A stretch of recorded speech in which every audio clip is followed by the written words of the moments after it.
I had no money. I was in debt. I had nowhere to live. I had two big dogs and four cats.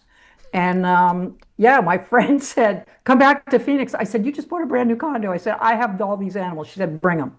Oh, bless her. I will always be grateful to Abby. And I got there and couldn't find a job. It got so bad that I went, well, I can bartend. And so I went, there was a brand new sports bar. And I went in and they needed a bartender. I said, look, I can entertain your clientele, whether they're sober or not, and I can make a hell of a cocktail. And I'll never forget this manager looking me up and down. And he said, I don't think so. And I realized at that moment he wanted a 20 something in a short skirt and a push up bra. Yeah. And I was almost 40. So the only thing I could find to do was to go back to officiating. So I pulled out my gear and I went back to umpiring Little League and Pop Warner football, which is kids in high school. And I was horrified that I might meet someone I used to know because I didn't want them to say, after being on national television, what are you doing now? Yeah. Officially in kids' sports. I hid behind my gear because I was embarrassed. And he comes up to me and he goes, didn't you used to be somebody?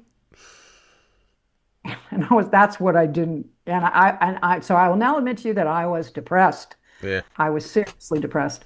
I didn't know what to do. I was totally lost. And then one day, my husband was a dick. And I used to make a lot of money, and now I didn't make any money, and that was a point of contention. And one day I went to umpire a baseball game, and I met this gentleman who was a Vietnam veteran, who was a war hero, who was dying of Agent Orange poisoning. And he and I became umpiring partners for 5 years. And when you're umpire partner, especially when you do double headers, you go to the game, you dress at baseball, you dress in the parking lot, you hang out between games, you chat. And so he would tell me these absolutely horrendous stories about Vietnam. And he had 8 kids, and we just became best friends. And I would bitch the entire time. My husband's an ass. I can't get a job. I'm in debt. I don't know what to do. I don't want to see people I know. And slowly but surely, I started to listen to what he was saying. And he would say how beautiful the Vietnamese people were.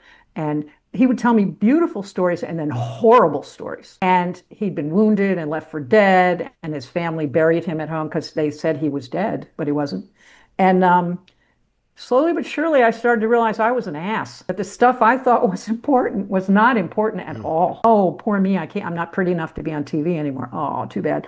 And so he never bitched about anything.